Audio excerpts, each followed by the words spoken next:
जय हिंद दोस्तों, मैं निधि बेन चौहान। आज हम करेंगे कुछ ऐसे क्वेश्चन जो लास्ट आपके 10th क्लास के बोर्ड एग्जाम में आए हुए हैं। ये बहुत सिलेक्टेड क्वेश्चन है और आपको इनको प्रैक्टिस करना चाहिए ताकि आपके एग्जाम में अच्छे मार्क्स आ सकें। तो यहाँ पर जो पहला क्वेश्चन है, बिंदुओं -1 7 और 4 3 को जोड़ने वाले रेखाखंड 2:3 गुणोत्तर में विभाजन करने वाले याम बताइए। ओके, तो यहाँ पे हम विभाजन सूत्र का इस्तेमाल करेंगे। ओके, बिकॉज ये कह रहा है विभाजन करने वाले याम बताइए। ओके, तो यहाँ पे विभाजन सूत्र का हमें इस्तेमाल करना है, तो आपको उसको याद करना होगा। विभाजन सूत्र है m1x2 plus m2x1, m1 plus m2 upon में जाएगा और यहाँ पे आएगा comma m1y2 plus m2y1 upon m1 plus m2। Okay, बहुत ही इजी सूत्र है, आप इसे इजीली याद कर सकते हैं। तो देखो हमारे बिंदु क्या है, -1 7, 4 और 3। ओके, तो आपको इसमें पता होना चाहिए कि x1 क्या है, x2 क्या है। ओके, तो यहाँ पे देखिए ये है हमारा x1 और ये है हमारा x2,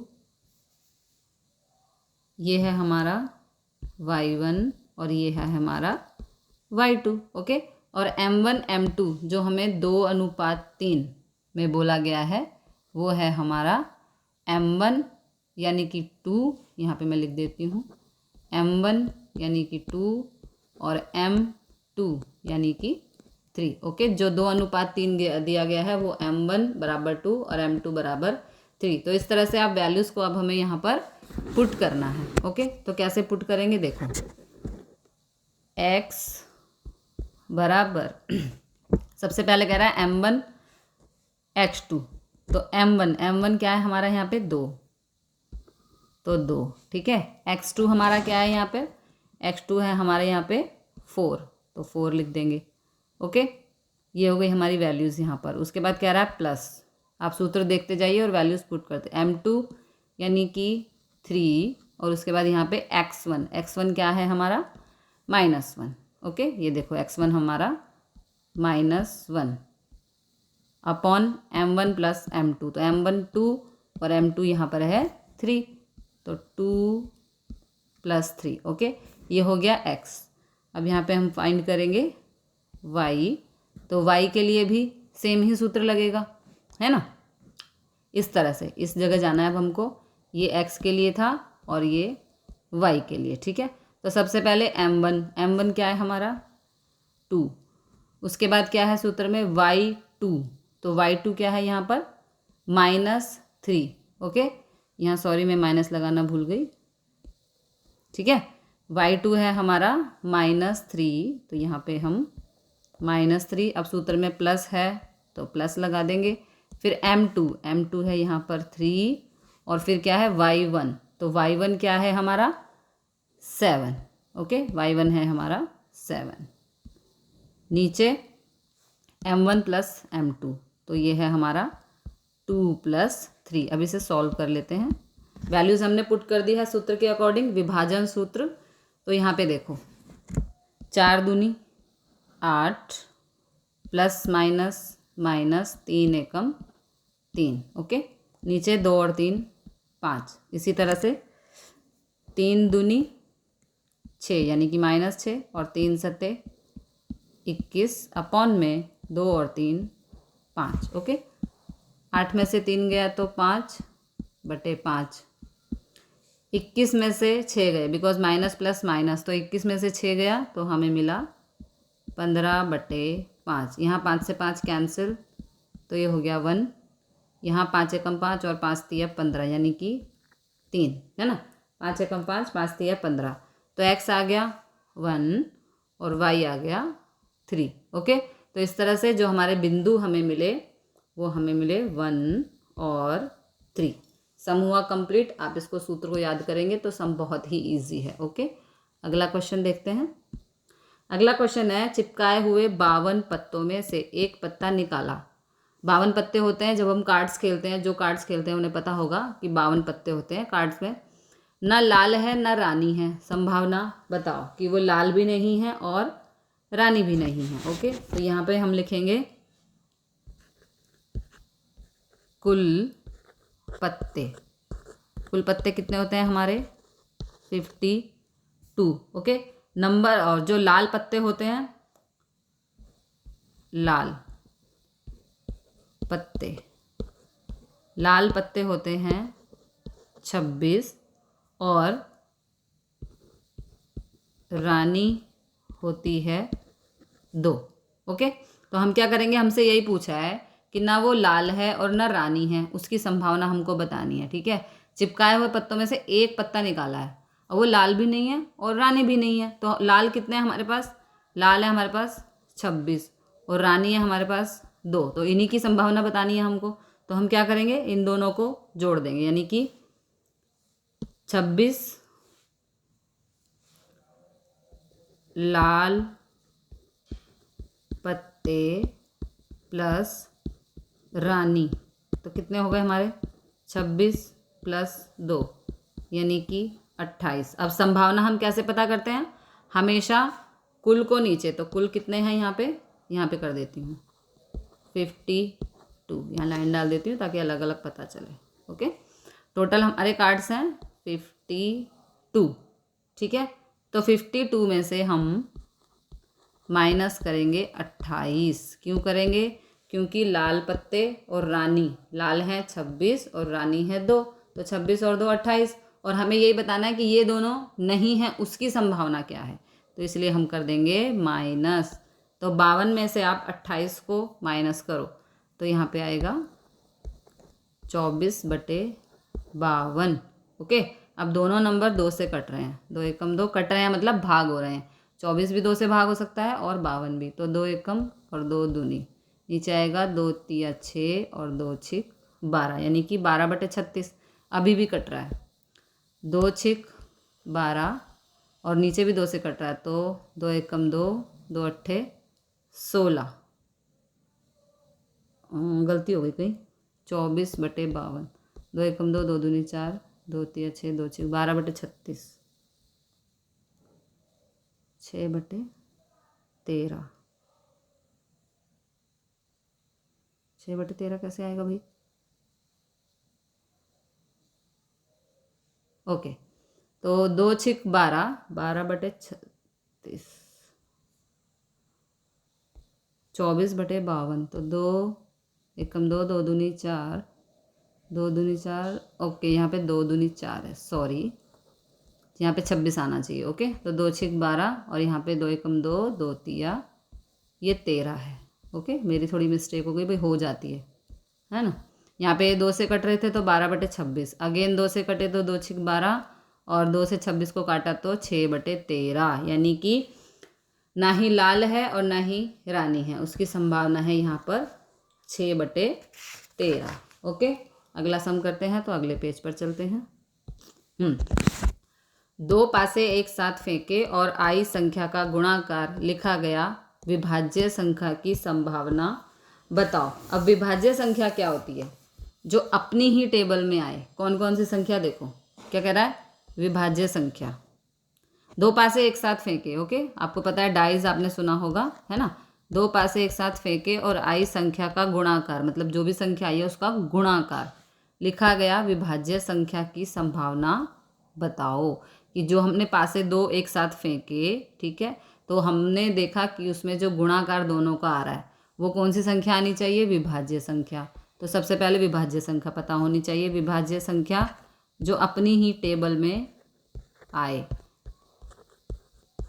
इंग्लिश में बोले तो प्राइम नंबर, इंग्लिश में भी लिख देती हूँ प्राइम नंबर। ओके, तो कौन कौन सी हो सकती है? देखो 1 2 3 5, हमें 5 तक ही लेना है क्योंकि जो हमारा पासा है वो 6 नंबर तक होता है, तो इसलिए हम दूसरी संख्या नहीं ले सकते। 1 2 3 5 ये ऐसी संख्याएं हमारा जब पासा फेंकते हैं तो आती हैं और वो 6 से कम ही लेनी है, और वो प्राइम नंबर यानी कि विभाज्य संख्या जो अपनी ही टेबल में आए उसे हम कहते हैं विभाज्य संख्या। तो 1 2 3 5, अब इनका गुणाकार, ओके, उनका गुणाकार भी ऐसी ही संख्या है जो क्या हो? विभाज्य संख्या। तो देखो अभी करेंगे तो समझ में आएगा। देखो सबसे पहले 1 2, 2 एकम 2, तो ये हमारी विभाज्य संख्या है, ठीक है। उसके बाद 2 और 1 यानी कि 2 एकम 2, उसके बाद 1 और 3, उसके बाद 3 और 1, उसके बाद 1 और 5 और 5 1, ठीक है जी। इतनी ही संभावना हो सकती है। क्यों? क्योंकि पासा हमारा 6 से आगे हम नहीं ले जा सकते, और हमको पूछा है कि जो अपनी ही मतलब विभाज्य संख्या हो, 2 पासे एक साथ फेंके तो जो दोनों में रिजल्ट आए हैं, मान लो हमने एक पासा इधर फेंका, इसका आया नंबर 1, इधर पासा दूसरा गिरा, इसका नंबर आया 2, तो 1 गुणा 2 कितना आ गया? 2 एकम 2, है ना। यही तो पूछ रहा है कि उनका गुणाकार विभाज्य संख्या हो, जैसे 1 गुणा 3 तो 3 एकम 3, ये 2 पासे फेंके हमने, ठीक है जी, इस तरह से, है ना। तो हमारे रिजल्ट कितने आए? रिजल्ट हमारे आए 6, 1 2 3 4 5 6, तो 6 को हम लिखेंगे ऊपर, है ना। तो इसमें हम देखो क्या लिखते हैं, total number of outcome, total परिणामों की संख्या कितनी हो सकती है?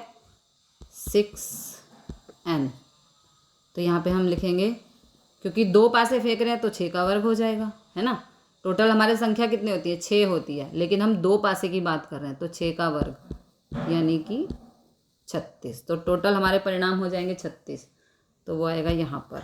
हमेशा कुल नीचे आता है। अब ये कट गया, 6 एकम 6, 6 6 36, यानी कि 1/6। ओके, तो प्राइम नंबर यानी कि विभाज्य संख्या की संभावना कितनी आ गई? 1/6। अगला सम देखते हैं।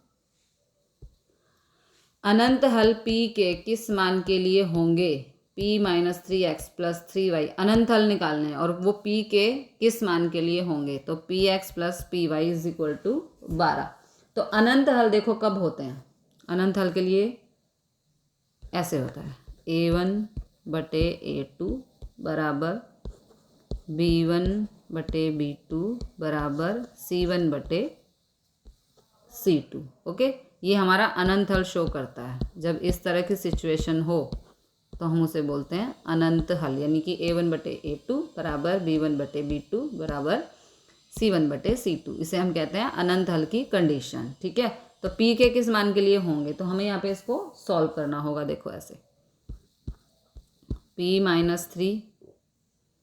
- 3/p, क्योंकि देखो यहाँ पर a1 है हमारा, इसे लिख देते हैं, a1 है यहाँ पे p - 3, ओके। और a2 है, क्या है? a2 p है ना। फिर उसके बाद क्या है? b1 और b2। तो b1 यहाँ पे क्या होगा? देखो 3, और b2 क्या होगा यहाँ पे? ओनली p, तो p लिख देंगे। उसके बाद c1 और c2 क्या होगा बताओ? c1 होगा यहाँ पर p और c2 होगा यहाँ पर 12। ओके, इस तरह से हमने वैल्यूज़ फाइंड की, a1 a2 b1 b2 c1/।